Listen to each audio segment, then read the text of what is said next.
by the Nighttime Economy Scheme, run by the Department of Tourism, Culture, Arts, Gaelic Sport and Media, and we're grateful for their support. Now, we're also grateful to have Michael with us this evening. Michael is no stranger to the National Library.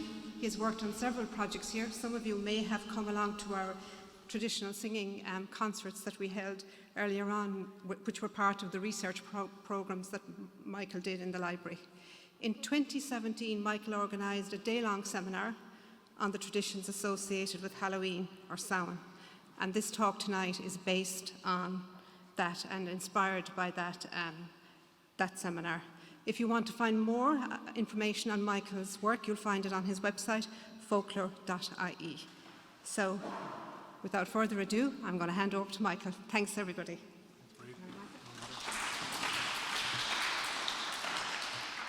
How are we all doing? I have to change glasses. I'm turning into an old man, lads. I won't admit to having to get our glasses. But anyway, I want to see you first, right? So thanks a million for coming on a wet Friday night out to hear me. Listen, this is just, I'm delighted. Breed asked me up to do this talk, and it's really just, I'm going to share experiences with you, and I'm going to share observations with you. I'm not going to give you factual information about the origins of Halloween. You know, I'll leave that to you sometimes. You know, sometimes we can get lost sometimes as well, and sometimes we can get a lot of imagination and all can get involved in it as well. But I'm just going to share with you as much of the real stuff that I know, that I experienced here in Ireland, and all experiences and further experiences across the kind of the wider European relationship to this, and also over to Newfoundland, which also carries on the tradition. So I suppose that's what I want to do, right? I'm going to keep it lovely and relaxed and formal. I'd chat for 40 minutes with you. We're going to have a couple of songs in between, one at the middle and one at the end, and then you can throw questions at me then as well. So keep it nice and chilled out and relaxed, right? Come here. We'll throw slides there. Can you see my slides there? We'll get rid of that screen then. This is what I do, right? I spent the last 20 years, since the late 90s, recording people, right? Up and down the length and breadth of the country, on camera, on mobile phones, in sheds and yards, and collecting, recording and sharing content back before the word share was ever a button on social media, right? But I was producing digital stuff, little video camera stuff, very simple stuff, the idea of recording, collecting and sharing content back to the communities where I came from in a bid to kind of get an interest back in that area. And there was a handful of us at it, and we're still at it. So that was my rock and roll lifestyle. You could be off in a village hall or a daycare centre with a projector, a laptop and a camera, collecting, recording and sharing. And what I'll show you tonight are some of those little bits and pieces.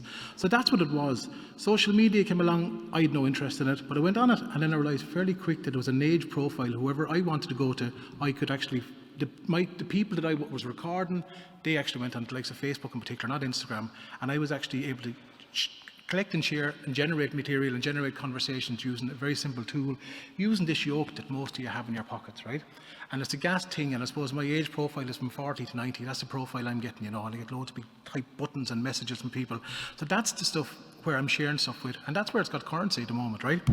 Now, back to how, I think it was 2006 actually, Breed, we did an event here called Visitors and Colleagues, two kind of names for Halloween, right? And 6 years have passed, and there's the photograph actually of down below in the reading room, or down below in the room, the seminar room a couple of years ago. But I suppose, I'm an awful devil. I put up slides sometimes, lads, and I follow them, right? So I'm not going to follow them too much, right? But just to let you know, the 4 areas I'm going to cover with you are food, dressing up, messing, and remembering. And they're the 4 things that are really important to me for Halloween, I'll be honest with you, right? Because like some of you, I don't know whether you did it yourselves or not, we dressed up and acted Egypt on Halloween night. We ate called can on Halloween night. We made barn bracken Halloween night. We carved up turnips and brought them around us on Halloween night. We didn't have to read about them in a book. We did them, you know, that kind of way. And I always, like my mother, who's passed away, she would have never known the word folklore. You know, that kind of way. Like, she wouldn't have known the word folklore. They would have done ghost stories and yarns and mess and stuff. They just did stuff, right? And here's me now analysing it, but I try not to analyse it too much, right? But one of the things, I suppose, to me, which is always important when I think of this time of year, you'll think of it now yourselves coming in there this evening, it's coming into the dark of the year. That turn is happening in the year. The leaves are off the trees, right?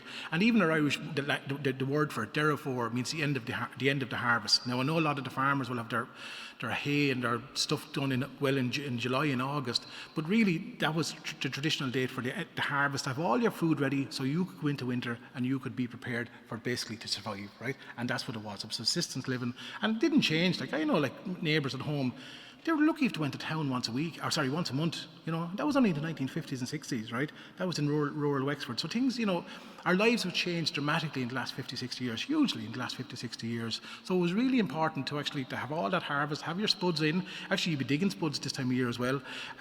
But you'd have all your nuts and your berries and whatever you'd have, your jams made and all that kind of stuff in.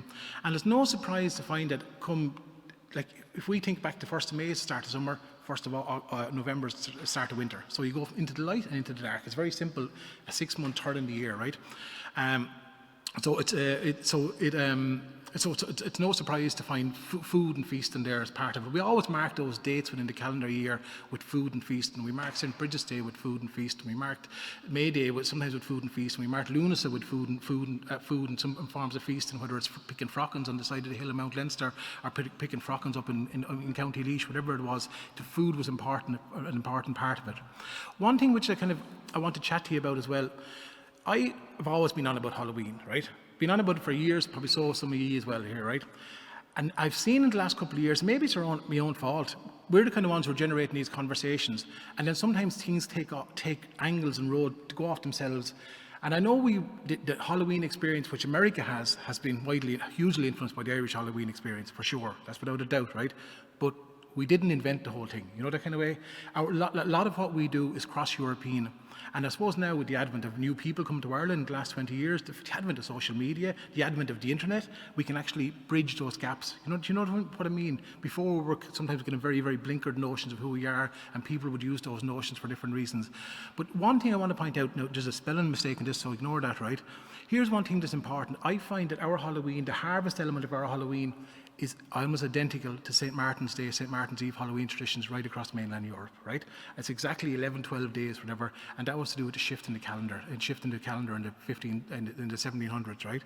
So there was a shift in the calendar and we lost a couple of days. That's why we have Old Christmas and New Christmas and days like this. But I find that a lot of the things, the similarities, which we say, for example, I'll show you later on that we say we invented carving turnips. No, we didn't. There's loads of other Europeans did versions of that as well, right? So it's just, sometimes we're just joining up dots, right? And I hope that makes sense to you. Here's one little thing, if you can get your head around it. I think it was off the top of my head, 1652 or 53, we went from the New Year starting in March to the New Year starting the 1st of January, right? So that the New Year's changed, right? But even simple things that would make sense to you, whatever, that shift, even the month October, oct mean in Irish 8, and again the base of the Latin, November is the same, 9 and 10. So just to bear that in mind when you're examining some of the European stuff, there's been shifts in dates that happened, and if you can go back to that, they can kind of all, they're like jigsaw pieces, you have to cut a little bit sometimes, that kind of way, but they do fit in when you see the bigger picture, right? Home, and all I can say is from our part of the country, there were loads of names for Halloween, lads.